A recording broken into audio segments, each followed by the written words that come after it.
말씀의 제목 따라 하겠습니다. 그리스도인. 지도를 하나 보여드릴 텐데요. 어떤 내용인지 아실까요? 이것은 지금 수도권, 이 수도권에 교회 중에 안디옥 교회라고 이름이 붙어 있는 교회를 표시하는 지도입니다. 그런데 전부는 아니고 저 지도를 확대할수록 더 세세하게 안디옥 교회라고 하는 교회들이 더 자세히 나오는 것으로 볼 때 훨씬 더 많은 숫자의 교회들이 그 이름을 안디옥 교회라 그렇게 이름한다는 겁니다. 왜 그럴까요? 교회들을 이렇게 교회가 이제 세워지고 개척될 때 이름을 안디옥 교회라고 많이 붙이는 이유가 뭘까? 그것은 세워지는 이 교회가 안디옥 교회 같은 교회가 되기를 사모하는, 그래서 안디옥 교회를 모델 삼는 그런 교회가 되려고 안디옥 교회라고 이름을 붙였다라고 하는 것이죠. 여러분, 우리가 읽은 오늘 본문 말씀은 바로 그 모델이 되는 실제 안디옥 교회, 그 교회가 어떻게 세워졌는지를 구체적으로 말씀하시는 것이 오늘 본문이 되는 겁니다. 스데반 집사님이 순교를 하고 예루살렘 교회에 큰 핍박이 일어나서 예루살렘 교회 성도들이 막 흩어졌습니다. 멀리 흩어지는데 오늘 말씀에 보면 베니게와 구브로와 안디옥까지 흩어졌다 이렇게 말씀을 하는데요. 안디옥은 도대체 어디에 있는 곳인가? 또 지도를 보시면 아래 빨간 동그라미가 예루살렘이고요, 위에 빨간 동그라미가 안디옥입니다. 이것은 현대 지도이기 때문에 예루살렘에서 안디옥까지 가는 자동차 도로가 표시되어 있는데, 자동차를 타고 가도 보면 시간이 얼마 걸린다고 표시되냐면 10시간이 걸린다 이렇게 표시됩니다. 쉬지 않고 자동차로 달려도 10시간이 가고 거리로는 790km나 떨어진 곳입니다. 지금으로부터 2000년 전에 걸어서 저 안디옥까지 간다고 하는 것은 참으로 엄청나게 먼 길이고 고생길입니다. 바로 지금의 튀르키예, 터키에 있는 곳이 안디옥이죠. 바로 예루살렘 교회 성도들이 그 안디옥까지 가게 되는 겁니다. 이제 거기에서 만난 헬라인들에게 이제 복음을 전하는데, 오늘 사도행전 11장 20절에 보면 정확하게 이렇게 말씀하고 있습니다. 같이 읽어보겠습니다. 그 중에 구브로와 구레네 및 몇 사람이 안디옥에 이르러 헬라인에게도 말하여, 그 다음이 중요합니다. 뭐라고요? 주 예수를 전파하니, 그래요. 같은 의미입니다만은 다른 말씀에 보면 복음을 전한다 이렇게 말하기도 하고 또 말씀을 전한다 이렇게 기록하기도 하는데, 여기에는 분명하게 뭐라고 기록하냐면 주 예수를 전파한다 이렇게 기록하고 있습니다. 왜냐하면 안디옥이라고 하는 도시는요, 그 당시에 세계 3대 도시 중에 한 도시인 세상에서 가장 큰 대도시입니다. 그 도시 안에는 다민족, 다인종, 다 언어, 다 문화, 다 종교가 가득한 곳이 안디옥이에요. 그렇기 때문에 이 안디옥에는 이것도 신이다, 저것도 신이다, 이것이 내 주다, 저것이 내 주다라고 하는 많은 것들이 있었습니다. 그런데 그곳에서 처음으로 예수님의 제자들이 뭐라고 외치느냐? 아니다, 오직 예수 그리스도가 주시다, 이렇게 전파했다는 거예요. 우리가 사는 이 시대에도 예수님 아닌 다른 주가 많아요. 그 중에서도 우리가 사는 이 시대에 가장 많은 사람들이 주라고 하는 그 대상이 누군지 아십니까? 돈입니다. 그래서 우리가 사는 이 시대를 자본주의 시대라고 그래요. 자본이 뭐예요? 주예요. 자본이 주님이에요. 이런 세상 가운데 주님의 제자들은 그 당시 세상의 중심인 안디옥에서 아니 예수 그리스도가 주님이시다라고 전파했다는 것입니다.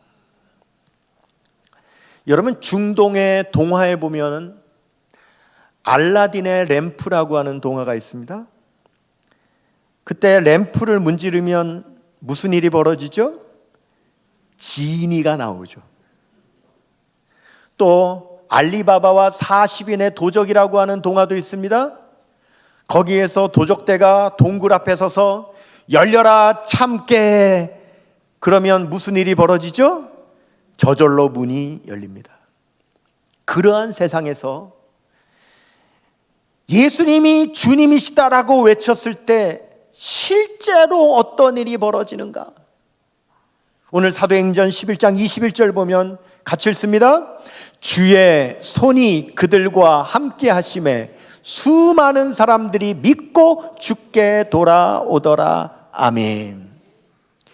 예수님이 주님이라고 선포하면 주님께서 직접 손을 나타내셔서 하나님의 역사와 기적을 나타내신다는 겁니다. 주님의 손이라고 하는 말은 헬라어로 퀴리우라고 하는데 하나님의 개입과 능력을 의미하는 말입니다. 주님의 손이 나타났다는 것은 하나님이 개입하신다는 것이고 하나님의 능력을 나타내신다는 거예요. 제자들이 예수 그리스도가 주님이시라고 선포할 때 주님의 손이 나타나서 살아계신 주님의 능력과 그 개입과 역사를 보여주시니까 많은 헬라인들이 예수님을 믿은 거예요.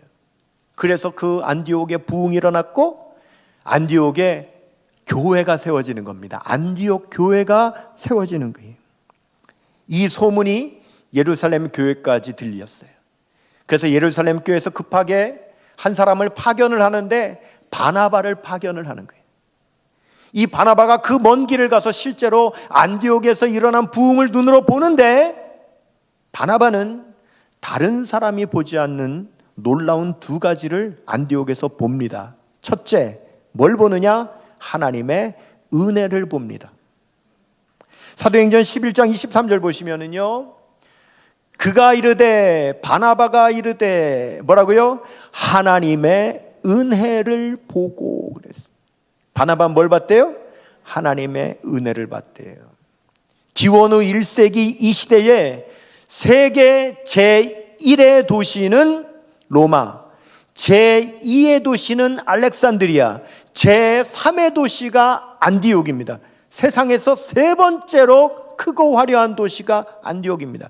그러면 여러분, 안디옥에 가면 어떻겠습니까? 휘황찬란합니다. 화려합니다. 눈이 휘둥그레지는 겁니다. 볼 게 많은 겁니다. 사람들은 다 안디옥에 있는 휘황찬란한 것을 바라보느라고 눈이 휘둥그레지는데 바나바는 그 안디옥에서 무엇을 보느냐? 하나님의 은혜를 받습니다. 어제 제가 우리 교회 한 교인 사업장에 신방을 갔어요. 이분은 무려 34년 동안 한 가지 사업만 지금까지 해오고 계시는데 최근에 사옥 공장 부지를 새로 이전해야 되는 상황이 있었어요. 그 일로 인하여서 기도 많이 하고 하나님께서 놀랍게 좋은 장소를 마련해 주셔서 그곳으로 사옥을 이전해서 사옥 이전 감사 예배를 저를 청해서 예배를 드리게 된 거예요. 이제 그곳에서 예배를 드리며 대화를 나누는데 지난 34년 동안 그 사업을 운영해 오면서 있었던 일들을 이야기를 하는데 여러분 34년 동안 한 가지 사업을 하는데 얼마나 우여곡절이 많겠습니까? 잘 될 때도 있지만 정말 이러다가는 회사 문을 닫아야 될 정도로 어려울 때도 얼마나 많이 있겠습니까? 그런 우여곡절의 이야기를 나누는데 거기 있었던 우리 모두는 그 34년의 시간 속에서 우리는 본 게 있습니다. 뭘 받겠습니까? 하나님의 은혜를 받습니다. 여러분 34년의 시간 속에 얼마나 많은 일이 있었고 얼마나 볼 많은 것들이 있겠습니까? 그런데 우리 모두는 그 가운데서 무엇을 받느냐? 하나님의 은혜를 받다. 하나님의 은혜가 있었다. 그래서 우리는 찬양하는 거죠. 지금까지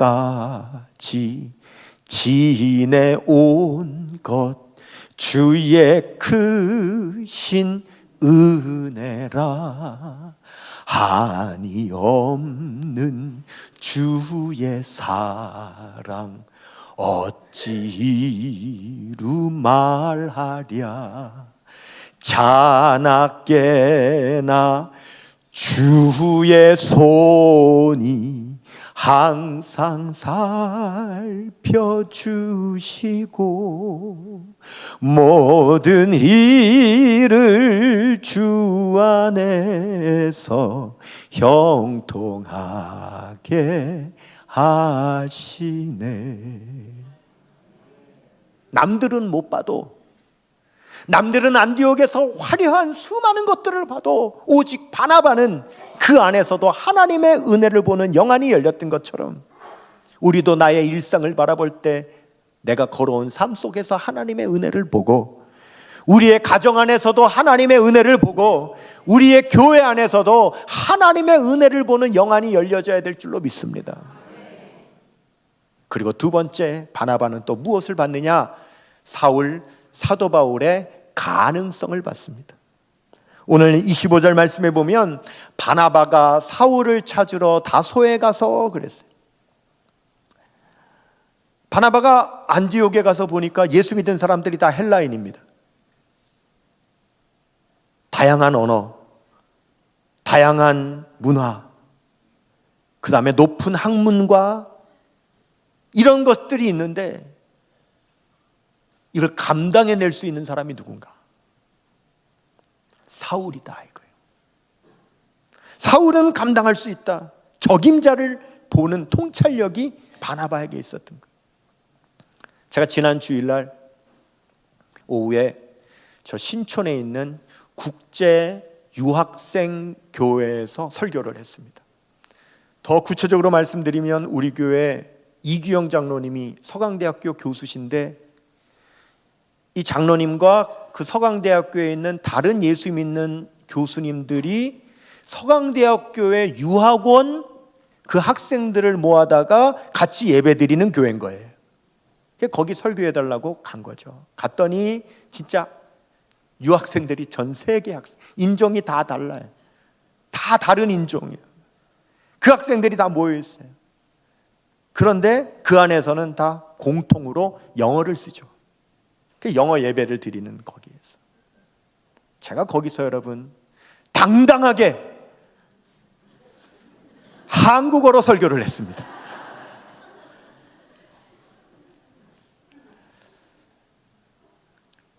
제가 그 교회에서 설교하면서 저는 확실히 알았죠. 나는 이 교회에 적합한 사람이 아니다. 사람이 모든 곳에 다 적합한 게 아닙니다. 사람마다 여기에 적합한 사람이 따로 있고 저기에 적합한 사람이 따로 있는 거예요. 그래서 거기에 가장 적합한 사람을 볼 수 있는 통찰력, 안목도 아주 중요하죠.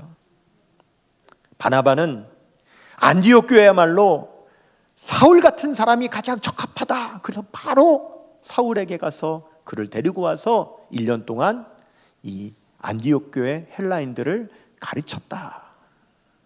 26절 보시면 중요하니까 같이 읽을까요?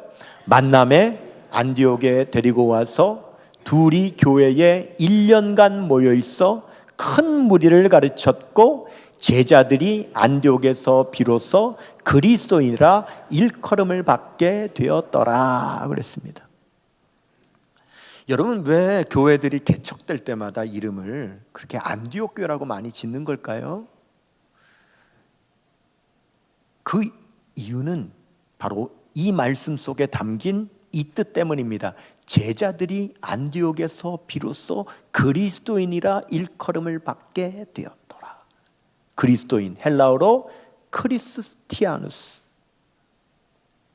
우리가 영어로 흔히 쓰는 크리스찬, 기독교인, 그리스도인, 이 말이 처음 어디에서 불리워졌느냐? 이 안디옥 교회에서 불리워졌기 때문이라는 거예요.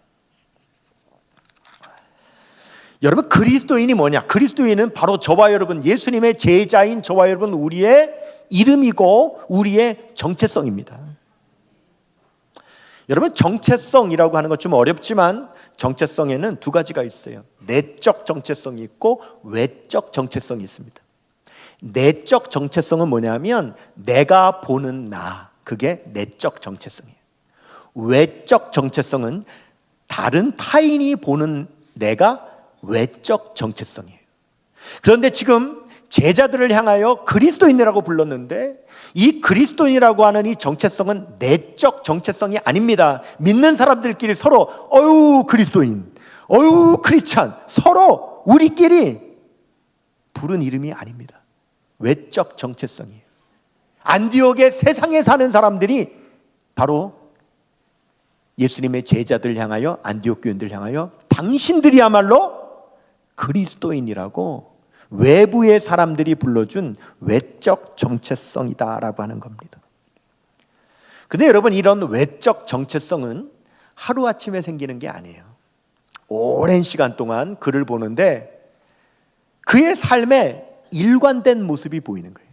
그의 말하는 방식, 그의 행동하는 방식, 그가 관계하는 방식, 그가 생활하는 방식을 이렇게 보는데 일관된 모습이 보이는 거예요. 그럴 때 그 일관된 모습을 가지고 그 사람의 정체성의 이름을 붙여주는 겁니다. 그러니까 안디옥 교회 교인들을 세상 사람들이 바라볼 때 일관된 거예요. 뭐요? 그 사람들 보면 오직 예수님을 믿고, 오직 예수님을 배우고, 오직 예수님을 닮아가고, 오직 예수님을 의지하고, 오직 예수님을 전하는, 오직 그 사람들을 바라보면 일관되게 오직 예수예요. 오직 예수, 오직 예수. 그래서 저 사람들은 그리스도에게 속한 사람이다, 그리스도를 닮은 사람들이다, 그리스도를 따르는 사람들이다 라고 해서 그리스도인이라고 하는 그런 정체성의 별명 이름을 붙여준 겁니다. 사람들은요, 어떤 사람을 오래 바라볼 때 그 사람에게서 일관된 무엇인가가 보이면 이름 붙여주는 걸 되게 좋아해요. 여러분, 어떤 사람은요 늘 일관되게 돈 늘 모든 삶이 일관되게 돈 하는 사람이 있어요. 그러면 그 사람에게요 정체성의 별명을 붙여주는 거예요. 그런 사람 뭐라고 부르는 줄 아세요? 수전노라고 그래요. 수전노가 뭐냐? 수전이 돈이거든요. 그럼 끝에 노가 뭐냐면 노가 노예할 때 노자예요. 그러니까 수전노가 뭐냐면 돈의 노예라는 거예요. 그냥 평생 돈에게 끌려다니면서 돈의 노예가 돼가지고 돈 그런 사람에게 수전노라고 하는 그 정체성의 이름을 붙여. 사람은 그런 걸 되게 좋아해. 뭔가 그 사람에게 일관된 뭐가 보이면 자꾸 이름 붙여줍니다. 보십시오. 수전노, 구두쇠, 짠돌이, 깍쟁이, 독불장군, 예스맨, 몽상가, 기분파, 수다쟁이, 깔끔이, 삐돌이, 심술쟁이, 새침대기, 겁쟁이, 오지랖이, 팔랑귀, 까칠이, 관종, 빈둥이, 악바리, 삐다귀. 하여간 그 사람에게서 뭔가 일관된 모습이 보이면 자꾸 별명을 붙여주려고 한다. 이름을 붙여주려고 한다. 근데 여러분, 우리가 이것을 재미삼아 장난삼아 우습게 생각하면 안 됩니다. 폴 리케르라고 하는 유명한 철학자가 이런 말 합니다. 인간은 서사적 존재다. 이게 무슨 말이냐면 자기에게 어떤 이름이 붙여지면 사람은 그 이름을 따라 그 인생의 스토리를 써내려가는 인생이 된다. 그 인간은 서사적 존재다. 그래서 우리나라 보면 여러분 옛날부터요 그 집안에서 제일 먼저 태어난 아들에게 뭐라고 하는 줄 아세요? 장남이라고 해요. 그리고 그런 아들이 몇 대가 이어지면 뭐라고 하냐면 장손이라고 그래요. 그럼 남자에게만 붙여주는 줄 압니까? 요즘은 여자에게도 붙여줍니다. 뭐라고 하냐? K장녀 들어보셨어요? 그런데 이런 이름이 붙으면 그가 원하던 원치 않던 그 이름 따라 사는 삶을 살 수밖에 없어요. 장남이라고 하는 이름이 붙으면, 장녀라고 하는 이름이 붙으면 그의 삶에서 그렇게 자신의 삶의 스토리를 써내려갈 수밖에 없는 삶을 살아가는 거예요. 얼마나 잘하나 못하냐와 상관없이 어쨌든 그것이 그 삶의 무게가 돼서 그 무게에 따라서 살아갈 수밖에 없는 인생의 스토리를 써내려가는 거예요. 그래서 함부로 이름을 붙이면 안 되는 거예요. 제가 10살에 저희 아버지가 돌아가셔서 장례식을 치르고 있는데 저희 집안에 어른 한 분이 10살인 저를 불러요. 그러더니 저희 아버지가 차고 계셨던 시계가 있는데 저의 어린 기억에 쇳덩어리 전자시계인데 제 기억에 주먹만한 그런 쇳덩어리 시계인데 그거를요, 그 자리에서 줄을 10살짜리 요 가는 손목에 맞게 줄을 줄여가지고 그 자리에서 제 손목에 채워주시면서 영기야, 네가 오늘부터 이 집안의 가장이다. 네가 앞으로 이 집안을 일으켜 세워야 된다. 그렇게 말씀하시는 거예요. 제가 그날 그 손목 시계를 차고 오늘까지 지금까지 단 한 번도 그 손목 시계를 제 손목에서 벗어본 적이 한 번도 없습니다. 마음속으로. 실제로는 그 시계 어디 갔는지 벌써 없어졌어요. 지금 마음 같아서는 있으면 아버지 기념이 될 텐데 지금 아쉽지만 진짜 시계는 없지만 저는 제 마음 가운데 그때 찬 손목 시계를 내 마음에서 한 번도 벗어본 적이 없어. 나는 가장이다.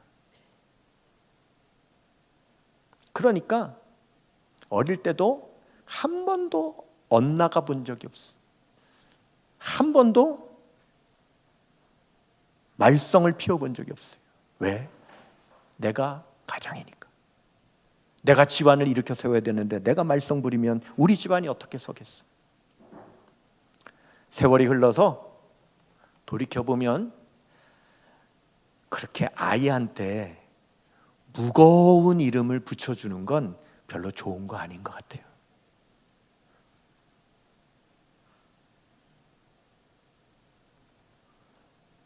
뿐만 아니라 때로는 그 아이의 자존감에 상처를 주는 그런 이름, 그런 별명, 이런 것도 붙여주면 안 되는 겁니다.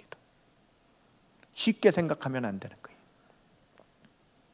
그러나 우리 하나님은 이름을 붙여주실 때 쓰임받는 비전의 이름을 붙여주는 걸 믿으시기를 바랍니다. 아브람은 아브라함, 열국의 아비다.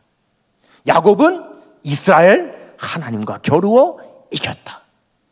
시몬은 게바, 베드로, 반석이다. 이런 이름을 붙여주시는 거예요. 여러분, 좋은 정체성의 이름을 붙여줘야 될 줄로 믿습니다. 언어심리학자는 이런 말 합니다. 사람이 이름을 짓지만 그 이름이 그 사람을 만든다는 거예요. 안디옥 교회 성도들에게는 그리스도인이라고 하는 이름이 붙었습니다. 안디옥 교회 성도들에게 그리스도인이라고 하는 이름이 붙음으로 말미암아 그들의 삶에는 세 가지 중요한 의미가 생겼습니다. 첫째, 안디옥이라고 하는 세속도시에서 구별된 사람들이 되었어요. 그리스도인이라고 이름을 붙여주니까 어떻게 해요? 그로부터 구별이 돼. 다른 세상 사람들과는 달리 나는 그리스도인이라고 구별된 사람들이 되는 거예요. 그 이름으로 인해서. 두 번째, 같은 그리스도인끼리 더 연합하고 하나 되는 겁니다. 왜? 나도 그리스도인, 너도 그리스도인, 나도 주님을 닮아가는 사람, 당신도 주님을 닮아가는 사람, 나도 주님을 배우는 사람, 당신도 주님을 배우는 사람, 나도 주님을 위해 사는 사람, 당신도 주님을 위해 사는 사람. 그러니까 그리스도인들끼리 더 하나 되고 연합하게 되는 거예요. 세 번째, 더욱 예수님을 닮아가는 삶의 목표가 분명해지는 겁니다. 이름에는 미래적으로 그 의미가 있어요. 그 이름이 붙으면 앞으로 그렇게 살아가야 되겠다라고 하는 목표가 더 분명해지는 겁니다. 이름이 있는 것과 없는 것이 이렇게 다른 거예요. 비전이 있는 것과 없는 것이 이렇게 다른 거예요. 그 이름이 생겼다는 것만으로도 나는 저렇게 살아야지. 그런 삶의 분명한 방향이 생긴다는 겁니다. 여러분, 그리스도인은 저와 여러분, 우리 역천성결교회 우리 모두에게 우리의 삶의 정체성이고 우리의 삶의 이유가 되는 줄로 믿습니다. 우린 그리스도인으로 사는 겁니다. 이 성경에 나오는 안디옥 교회는 안디옥 교회라고 하는 이름 붙어있는 교회만 모델이 아니라 우리 역천성결교회도 안디옥 교회는 모델입니다. 안디옥 교회가 그리스도인이라고 불리워지는 정체성의 교회가 된 것처럼 우리 교회도 오직 예수님을 믿고 예수님을 배우고 예수님을 본받고 예수님을 따르고 예수님을 의지하고 예수님을 전하고 예수님을 위해서 사는 그런 교회가 우리 역천교회가 되어야 될 줄로 믿습니다. 그런데 예수님을 배우려면, 예수님을 닮으려면 예수님은 성경에서 말씀하시기 때문에 우리는 성경을 공부해야 예수님을 닮아갈 수 있는 거예요. 그래서 성경을 통해서 예수님을 배우고 닮아가는 것을 제자 훈련이라고 하는데, 그 제자 훈련을 통해서 제자도가 되어갈수록 진정한 그리스도인이라고 하는 이름이 그냥 붙어있는 이름이 아니라 우리의 삶이 되는 이름이 되는 걸 믿으시기를 바랍니다. 그래서 지난 3년 반 저와 여러분이 함께 하면서는 그동안은 우리가 서로 알아가고 좀 친밀해지는 그런 시간을 갖는데, 우리가 3년 반을 함께 했다면 이제 내년부터는 우리는 본격적으로 제자 훈련을 해야 합니다. 저와 여러분, 우리는 말씀을 통해 예수님을 더 배우고 예수님을 더 닮고 따라가는 제자 훈련하는 교회가 내년부터는 될 것입니다. 그래서 우리가 함께 오직 예수님을 함께 배워가는 그리스도의 제자가 되어가고 진정한 그리스도인이 되어갈 때에 우리 모두는 이 한 노래를 같이 부를 수 있게 되는 겁니다.